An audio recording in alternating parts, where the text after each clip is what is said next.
నారాయణ సమారంభాం వ్యాసశంకరమధ్యమాం అస్మదాచార్యపర్యంతాం వందే గురుపరంపరాం. నారాయణం నమస్కృత్య నరం చైవ నరోత్తమం దేవీం సరస్వతీం వ్యాసం తతో జయముదీరయేత్. యజ్ఞేశ అచ్యుత గోవింద మాధవ అనంత కేశవ కృష్ణ విష్ణో హృషీకేశ వాసుదేవ నమోస్తుతే. పాశాంకుశౌ కల్పలతాం విషాణం దధత్స్వతుండాహితబీజపూరః రక్తస్త్రినేత్రస్తరుణేందుమౌళిః హరోజ్వలో హస్తిముఖోవతాన్నః. చిన్మయ జ్యోతిర్మయలింగం చిన్మయ జ్యోతిర్మయలింగం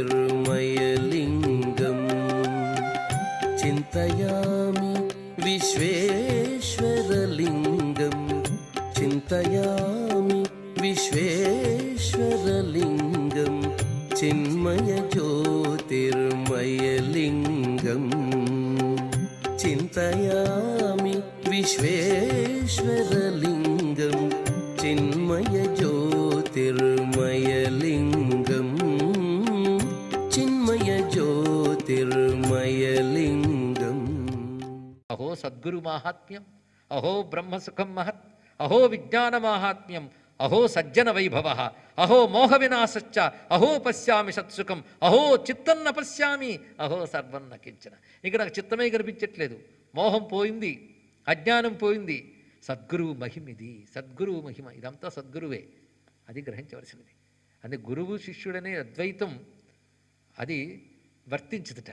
సాధన దశలో గురువు పట్ల గౌరవం ఉండాలి. వాడు అద్వైత సిద్ధుడైనప్పటికీ ఆ గురువుని ఎప్పుడు గౌరవిస్తుంటాడు. కానీ ఈశ్వరుడు గురువు వీరి పట్ల మాత్రం నువ్వు నేను ఒకటేగా అని కాళ్ళు చాచకూడదు.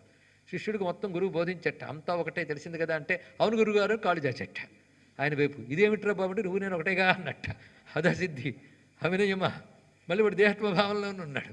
గ్రహించవలసినది అద్వైత సిద్ధి విశేషం. అది ఈశ్వరో గురురాత్మేతి మూర్తివేద విభాగనే వ్యోమవత్ వ్యాప్త దేహాయ దక్షిణామూర్తయే నమః.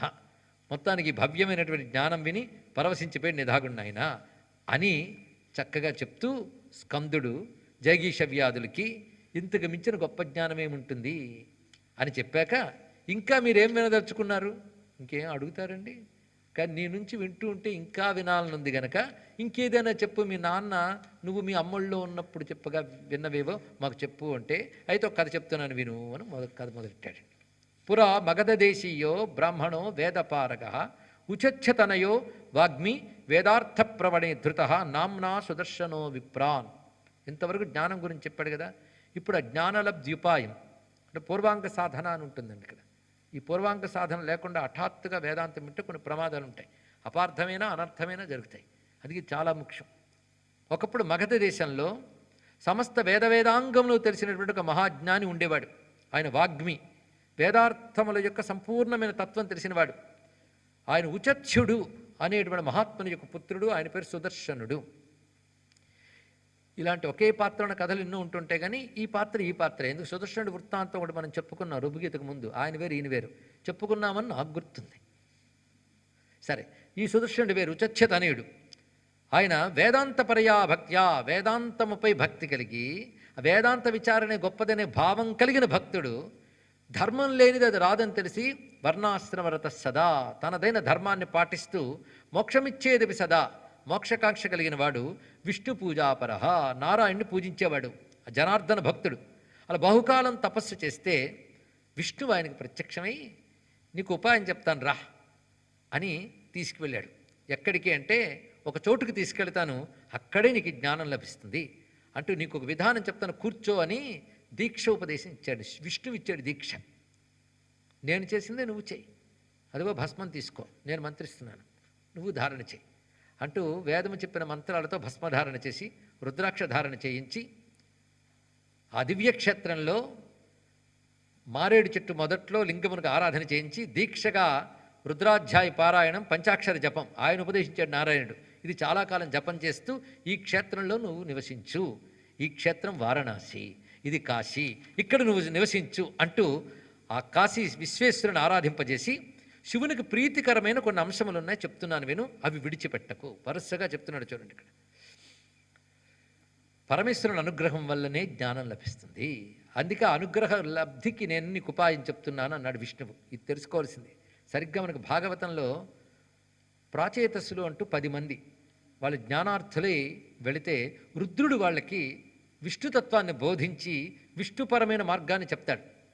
అంటే వాళ్ళు పరమాత్మని విష్ణువుగా ఉపాసించి తరించవలసిన జీవులు వాళ్ళు. అందుకే శివుడు విష్ణుతత్వాన్ని గురువై వాళ్ళకి బోధించాడు. ఈ జీవుడు శివానుగ్రహం పొందవలసిన జీవుడు గనక శివుడు విష్ణువై వచ్చి ఇక్కడ బోధిస్తున్నాడు. ఇది తెలుసుకోవాలి. అంతేగాని విష్ణువుగా శివుడిని చెప్పడం తప్పుడు అర్థాలు ఇక్కడ. అందుకే శివతత్వంతో తరించదలుచుకున్న వాళ్ళకి విష్ణువు గురువు అవుతాడు, విష్ణుతత్వంతో తరించదలుచుకున్న వాడికి శివుడు గురువు అవుతాడు. ఇది గ్రహించవలసినది. ఎందుకంటే శివస్య హృదయం విష్ణు, విష్ణుశ్చ హృదయం శివ అనే సిద్ధాంతాన్ని నమ్ముతున్నటువంటి వేదంపై నమ్మకం ఉన్న వాళ్ళం గనక ఈ అన్వయం చాలా అవసరం. అంటూ ప్రీతికరం చెప్తున్నారు చూడండి, గుర్తుపెట్టుకోవాలి. తస్య ప్రీతికరం సాక్షాత్ బిల్వై లింగస్య పూజనం. శివుడికి మొట్టమొదటి ప్రీతిపాత్రమైనది బిల్వములతో లింగ పూజ చేయడం. రెండవది తస్య ప్రీతికరం సాక్షాత్ శివక్షేత్రేషు వర్తనం, శివక్షేత్రముల యందు సంచరించడం ఆయనకు ప్రీతి వస్తువు. తస్య ప్రీతికరం సాక్షాత్ శివతీర్థ నిషేవనం, శివతీర్థాన్ని పుచ్చుకోవడం. తస్య ప్రీతికరం సాక్షాత్ భస్మరుద్రాక్ష ధారణం. తస్య ప్రీతికరం సాక్షాత్ ప్రదోషే శివపూజనం, ప్రదోషమునందు శివపూజ. తస్య ప్రీతికరం సాక్షాత్ రుద్ర పంచాక్షరావృతి, పంచాక్షరాన్ని నిరంతరం జపించడం, రుద్రము కూడా అది. తస్య ప్రీతికరం సాక్షాత్ శివభక్త జనార్చనం, శివభక్తుల్ని ఆరాధించడం. తస్య ప్రీతికరం సాక్షాత్ సోమే సాయంతనార్చనం, సోమవార ప్రదోషం చేయడం ఒకటి. తస్య ప్రీతికరం సాక్షాత్ తన్నిర్మాల్యైక భోజనం, ఆయనకి నివేదన చేసిన ప్రసాదాన్ని తినడం. తస్య ప్రీతికరం సాక్షాత్ అష్టమీషు అర్చనం నిశిహి, అష్టమి నాడు రాత్రి శివుని పూజ చేయడం. ఎన్ని అయ్యండి? 10. తస్య ప్రీతికరం సాక్షాత్ చతుర్దశ్యర్చనం నిశి, కృష్ణ చతుర్దశి, 2 కృష్ణ బహుళపక్షం, కృష్ణ చతుర్దశి నాటి రాత్రి పూజ. తస్య ప్రీతికరం సాక్షాత్ తన్నామ్నాం స్మృతిరేవహి, ఆయన నామాన్ని నిరంతరం స్మరించడం. ఎన్నయ్య మొత్తం? 12. ఈ 12 శివునికి ప్రీతిక పాత్రములు. ఇవి సాధన చేయి, ఇవి ఇక్కడే చేయి. జ్ఞానోదయం అనేది ఆయన అనుగ్రహం వల్ల లభిస్తుంది. దీన్ని బట్టి ఈశ్వరానుగ్రహం లేకపోతే బ్రహ్మజ్ఞానం మీద రుచి పుట్టదు, కలగదు, ముక్తి రాదు. అది పుట్టాలంటే ముందు ఆయన మీద ప్రేమ పుట్టాలి. అదే మొట్టమొదటి నుంచి ప్రతి శ్లోకాల్లో చివరి గుత్తిగా అందిస్తూ ఎన్ని కబుర్లు చెప్పినా ఏం లాభం అయ్యా, శివుని పైన భక్తి లేనప్పుడు, ఆయన నామం ప్రేమగా పలకనప్పుడు అని చెప్తున్నారు. అంటే అవి కానీ పలికితే మూర్ఖుడైన పరమేశ్వరుడు తన పిల్లాడిని బాగు చేయాలనుకుని వీడికి ఇస్తాడండి. ఏమి ఇవ్వాలి అదే ఇస్తాడు. అందుకే ఆయన మీద అఖండమైన ప్రేమ ఉండాలి, ఆరాధించాలి అంటూ వివరిస్తూ, నాయన ఇదే, దీన్ని మించిన ధర్మమేది లేదు సుమా. అలాగే నువ్వు ఇవి చేస్తూ సధర్మాన్ని విడిచిపెట్టకూడదు. నువ్వు శృతిస్మృతిషు కీర్తితం, వేదముల యందు స్మృతుల యందు నీకు స్వధర్మం అనేది చెప్పబడిందో అది చేస్తూ ఇది చెయ్యి. అది నువ్వు ఇంటి దగ్గర చేసుకోవచ్చు, కానీ నువ్వు జ్ఞానం మోక్షం కావాలన్నావు కనుక ఇక్కడికి తెచ్చాను. అది 2 ఇవ్వడంలో ఇంతకు మించిన గొప్ప చోటు లేదు. ఈ సాధన నువ్వు ఇక్కడ చేస్తే గొప్ప ఫలితం పొందుతుంది. ఎందుకంటే అవిముక్తే విశేషేణ. దీనికి ఏం పేరు తెలుసా? కాశీతి తత్ప్రోక్తం. కాశీ అంటారు ఎందుకంటే శివో నిత్యం ప్రకాశతే తస్మాత్ కాశీతి తత్ప్రోక్తం. ఎంత అందమైన మాట. ఇక్కడ శివుడు ఎప్పుడు ప్రకాశిస్తూ ఉంటాడండి, అందుకే దీని పేరు కాశీ. ప్రకాశిస్తూ ఉంటాడు అంటే మిగిలిన చోట శివుడు ఉండడా? ఉంటాడు, కానీ పాలల్లో వెన్నలా దాక్కుంటాడు. ఇక్కడ బయటపడ్డ వెన్నలా కనబడుతూ ఉంటాడు. ఇక్కడ ప్రకాశింపబడుతుంటాడు శివుడు, ప్రకాశింపబడతాడు. నువ్వు ప్రకాశం అందుకోవడానికి కళ్ళు తెరవడం ఆలస్యం. మీరు రాత్రి కళ్ళు తెరిచిన సూర్యుడు కనబడ్డు. మామూలు ప్రపంచంలో శివుడు కనబడ్డు. పగలు కళ్ళు తెరిస్తే సూర్యుడు కనబడతాడు, కాశీలో కళ్ళు తెరిస్తే శివుడు కనబడతాడు. ఇక్కడ ఆయన ప్రకాశిస్తాడు. అదే శివో నిత్యం ప్రకాశతే తస్మాత్ కాశీతి తత్ప్రోక్తం. యతో హీశ ప్రకాశతే, యతో హి ఈశ ప్రకాశతే. ఎక్కడ దేని వల్ల శివుడు ప్రకాశిస్తాడో అదే కాశీ. పైగా శివుడు ఇక్కడ ప్రకాశించిన కారణం ఇక్కడ వదలకుండా ఉంటాడు, అందుకే ఇది అవిముక్త. ఇక్కడ కూర్చో, ఒకటే నియమం, చచ్చే వరకు ఇక్కడ ఉంటాను అనుకో చాలు. అంతేగాని ఇక్కడ ఎప్పుడు చచ్చిపోతానో అనుకోకు చాలు. రెండింటికి తేడా ఉందండి. కాశీకి వచ్చింది నువ్వు ఎప్పుడు చచ్చిపోతానో ఎప్పుడు చచ్చిపోతానంటే మరణధ్యానం అవుతుంది కానీ మహాదేవ ధ్యానం కావట్లేదు ఇక్కడ. నువ్వు చచ్చిపోవడానికి కాశీ వెళ్ళకూడదు, బ్రతకడానికి కాశీ వెళ్ళాలి. తెలుసుకోండి ఇక్కడ. అక్కడ అడుగును ఆస్వాదించడానికి కాశీ వెళ్ళాలి. చచ్చే క్షేత్రం కాదు కాశీ, బ్రతికే క్షేత్రం, బ్రతకవలసిన క్షేత్రం, అసలు బ్రతికేమిటో తెలుసుకోవలసిన క్షేత్రం కాశీ. ఆనందవనం. తత్రైవ ఆమరణం తిష్టేత్. ఇది జాబాలికి శృతి. వేదం చెప్తోందయ్యా, జాబాలికి శృతి. ఆ భాగముల యందు, జాబాలి మహర్షి దర్శించిన మంత్రభాగముల యందు చెప్పబడుతుంది ఆమరణం తిష్టేత్, మరణ పర్యంతు ఉండు. ఎందుకంటే తత్ర విశ్వేశ్వరే లింగే నిత్యం బ్రహ్మ ప్రకాశతే. అక్కడ విశ్వేశ్వర జ్యోతిర్లింగమునందు నేను చెప్పిన బ్రహ్మము ప్రకాశిస్తుంది. అందుకే తత్వక్షేత్రం కాశీ. కాశీలో విడవకుండా ఉంటూ కాశీ గంగని కాశీలో పానం చేస్తే ఆ గంగ ఇచ్చేది తత్వజ్ఞానం అని చెప్తోంది. తెలుసుకోండి శాస్త్రం ఇక్కడ. తత్ర అన్నపూర్ణ. అక్కడికి వెళ్తాం కానీ మరి తిండి అన్నీ ఎక్కడండి? నువ్వు విశ్వేశ్వరుడే కావాలని వెళితే, ఆయన కోసమే ఇలా చెప్పినట్టు బ్రతికితే తస్య అన్నపూర్ణ సర్వేషా భుక్త్యన్నం సంప్రయచ్చతి. ఇస్తుంది అన్నపూర్ణమ. ఎందుకంటే అక్కడ ఎన్ని అద్భుతాలు ఉన్నాయో తెలుసా? అవన్నీ తిరుగు. కాశీ అంటే ఒక చోట కూర్చోవడం కాదు, ఇవి తిరుగుతూ ఉండాలి. అదే కాశీయాత్ర. అది తెలుసుకో. అక్కడ చేయి, నువ్వు వెళ్ళి, నేను చెప్తున్నాను. పైకి తీసుకొచ్చాను నేను ఇక్కడ. ఎందుకంటే కాశీకి వద్దామంటే అవరోధాలు ఉంటాయి. అందుకే అవరోధం లేకుండా నేను తెచ్చానన్నాడు నారాయణుడు. కూర్చో ఇక్కడ. తత్రాస్తి మణికర్ణాక్షం, మణికుండ నిర్మితం. నేను స్వయంగా నిర్మించానయ్యా ఒక మణికుండము, దాని పేరు మణికర్ణిక. ఇంకోటి ఉంది, ఇంకోటి గొప్పది ఇక్కడ. జ్ఞానోదయోపి తత్రాస్తి సర్వేష జ్ఞానదాయక. ఆ మణికర్ణిక జ్ఞానాన్ని ఇస్తుంది. మరొకటి జ్ఞానవాపి ఉన్నది ఇక్కడ. స్నాత్వా తీర్థ సక్ర సన్నే జ్ఞానవాప్యాం హరిద్విజ తన్ ద్విజం స్నాపయామాస అని తిన్నగా తీసుకువెళ్ళి మణికర్ణికలో స్నానం చేయించి, జ్ఞానవాపిలో స్నానం చేయించి, భస్మముతో అతను ఉద్ధూలనం చేసేట్టు విష్ణువు దగ్గరుండి ధృత త్రిపుండరుద్రాక్షం కృత్వాతంచ సుదర్శనం అని చెప్పి విశ్వేశ్వరుడు జ్యోతిర్లింగం వద్దకు వెళ్ళి సుదర్శనుడు నమస్కరిస్తున్నాడు. విష్ణువు పక్కనున్నాడు. ఇద్దరూ కలిసి స్తోత్రం చేస్తున్నారండి. భజ భజ భసితానలోజ్వలాక్షం భుజగాభోగ భుజంగ సంగహస్తం భవభీమ మోహోగ్ర రుద్రమిడ్యం భవభర్జక తర్జకం మహైనసాం వేదఘోష భటకాటకావధృక్ దేహదాహ దహనామలకాల చూటకోటి సుజటాతటి దుజ్జత్ రాగరంజిత తటినీ శశిమౌళే. భజ భజ, ఆశ్రయించు ఆశ్రయించు. ఎవరని? అదిగో ఆ పాలనేత్రుని, ఆ సర్పముల అలంకారంగా ధరించినటువంటి వాణ్ణి. అతడే భవుడు, భీముడు, మహాదేవుడు, ఉగ్రుడు, రుద్రుడు అని పూజింపబడుతున్న వాణ్ణి. సంసార భయాన్ని పోగొట్టేటువంటి భర్గుని భజించు. వేదాలను గుర్రాలుగా తీసుకువెళుతూ ఆ గుర్రాల సకిలింతలైన మంత్రనాదాలకు సంతోషిస్తూ నడిపిస్తున్న వాడిని, దేహాదులు కలిగే తాపత్రయాల్ని చల్లబరిచే మహాకాలుని, జాటజూటంలో తరంగాల్ని పెట్టుకున్న మహానుభావుడిని, ఆ చంద్రమౌళిని భజించు.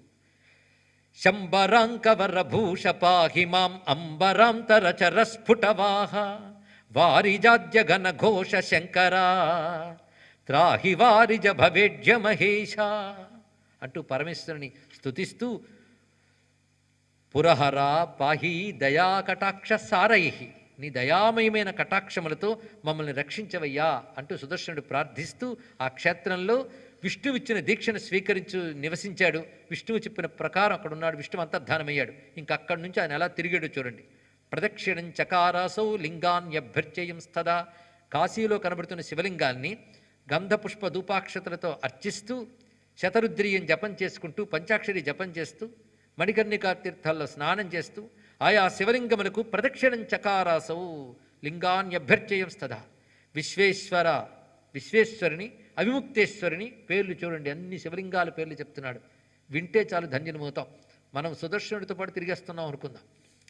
విశ్వేశ్వరుని, అవిముక్తేశ్వరిని, వీరేశ్వరిని, త్రిలోచనేశ్వరిని, కృత్తివాసేశ్వరిని, వృద్ధకాళేశ్వరిని, కేదారేశ్వరిని, శూలటంకైశ్వరిని, రత్నేశ్వరిని, భారభూతేశ్వరిని, చంద్రేశ్వరిని, సిద్ధకేశ్వరిని, ఘంటాకర్ణేశ్వరిని, నారదేశ్వరిని, యమేశ్వరిని, పులస్త్యేశ్వరిని, పులహేశేశ్వరిని, వికర్ణేశ్వరుడు, ఫలేశ్వరుడు, కద్రుమేశ్వరుడు, రుద్రేశ్వరుడు, అఖండేశ్వరుడు, కేతుమాలేశ్వరుడు, గభస్తీశ్వరుడు, యమునేశ్వరుడు, వర్ణకేశ్వరుడు, భద్రేశ్వరుడు, జ్యేష్ఠశంకరేశ్వరుడు, నందికేశ్వరుడు, రామేశ్వరుడు, కరమర్దేశ్వరుడు, ఆవర్దేశ్వరుడు, మతంగేశ్వరుడు, వాసుకీశ్వరుడు, ధృతీశ్వరుడు, సూర్యేశ్వరుడు, అమర్యేశ్వరుడు, తూణీశ్వరుడు, కాలవేశ్వరుడు, గాలవేశ్వరుడు, కణ్వేశ్వరుడు, కాత్యాయనేశ్వరుడు, చంద్రచూడేశ్వరుడు, ఉదావర్తేశ్వరుడు, తృణజ్యోతీశ్వరుడు, కంకణేశ్వరుడు, తంకణేశ్వరుడు, స్కందేశ్వరుడు, తారకేశ్వరుడు, జంబుకేశ్వరుడు, జ్ఞానేశ్వరుడు, నందీశ్వరుడు, గణేశ్వరుడు ఏతాన్యంతర్గృహే విప్రహ పూజయన్ పరయాముదా.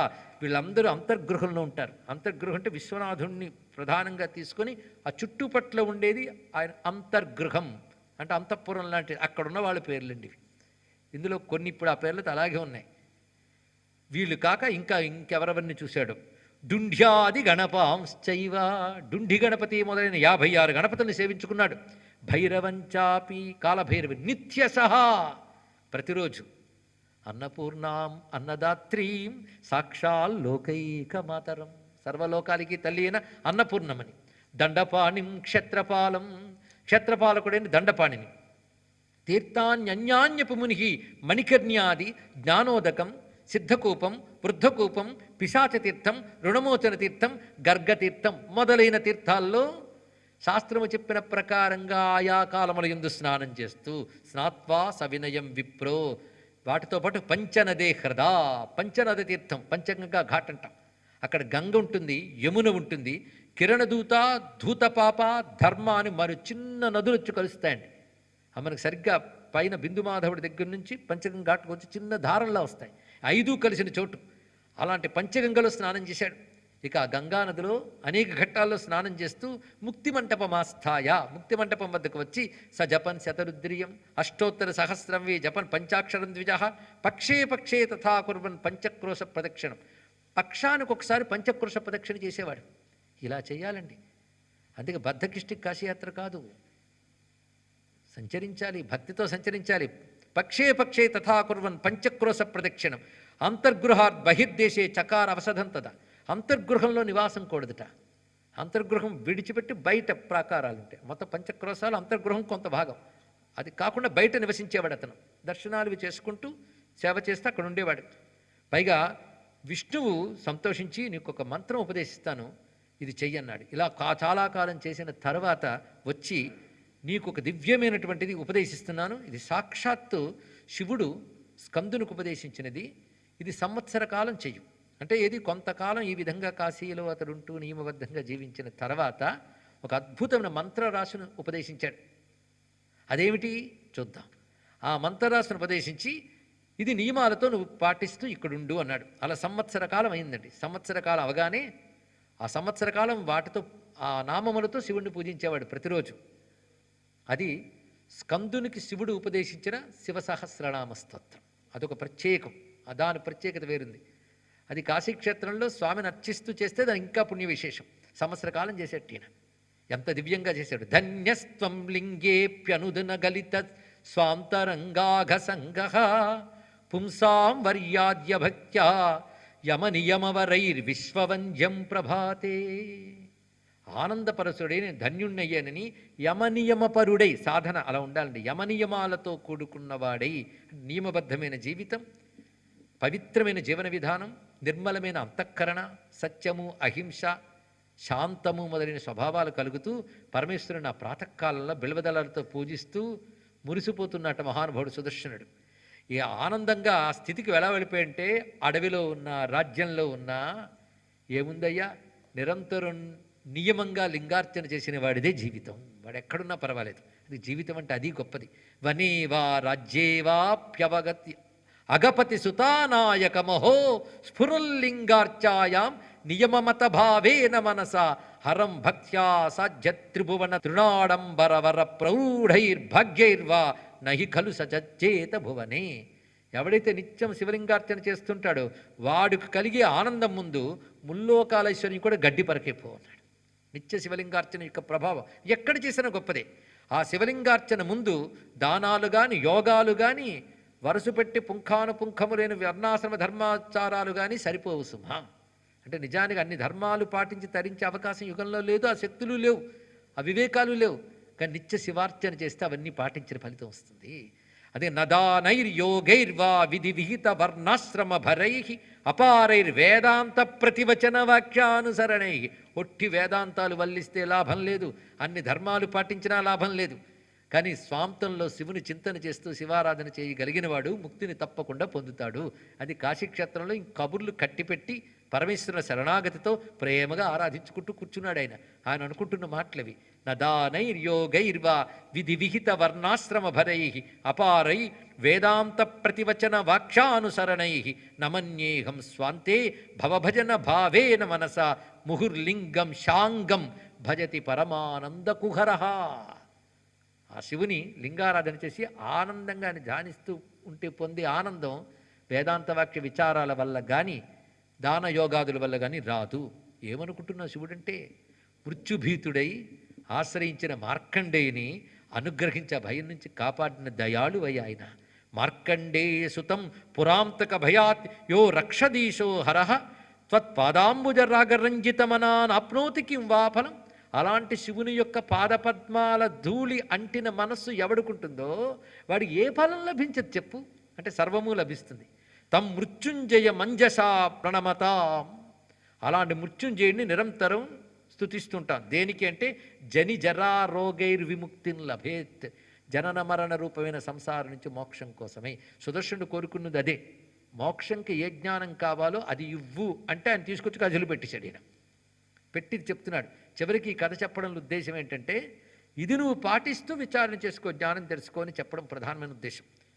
ఎందుకంటే ఆయన ఎంత దయామయుడు తెలుసా?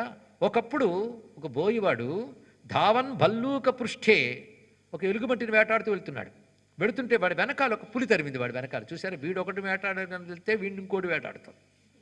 అదే ప్రపంచం, అదే జీవితం. సుమహద్ వ్యాఘ్రభిత్యా ఆరురోహ. ఎప్పుడైతే పులి వెంట పెడుతుందో వాడికి ఎలుగుబండి మర్చిపోయాడు. వీడిని రక్షించుకోవడానికి అటు ఇటు తిరిగి చెట్టు ఎక్కిపోయాడు. ఆ చెట్టుకు పైన కూర్చున్నాడు. చిత్రం ఏంటంటే బిల్వం. అది చూస్తే బిల్వవృక్షం, పెద్ద బిల్వవృక్షం. దాని మీదకి కూర్చునిపోయాడు కంగారులో. కిందకి దిగితే పులి ఉంది, అందుకే పైన కూర్చున్నాడు. అయితే నిద్ర వస్తుందట. దానికోసం ఇంకా దళాలు ఒక్కొక్కటి తీయడం మొదలుపెట్టి అలా తీస్తే నిద్రపోతుందండి. మొత్తానికి ఆయన దళాలు తుంచుతున్నాడు. ఊరకనే కాలక్షేపం కోసం అన్నట్టుగా అలా తుంచుతూ ఉంటే ఆశ్చర్యం, బిల్వవృక్షమూల లింగం మీద పడ్డాయండి. ఇక్కడ ఆ ఒక్క పుణ్యానికి అతడు తరించిపోయి క్రమంగా ముక్తి పొందాడు. క్రమంగా చూసారా, బిల్వార్చనకు అంత మహిమ ఉన్నది. అందుకే శివునికి అంత ప్రేమగా అర్చిస్తే వాడు ధన్యుడైపోతాడు.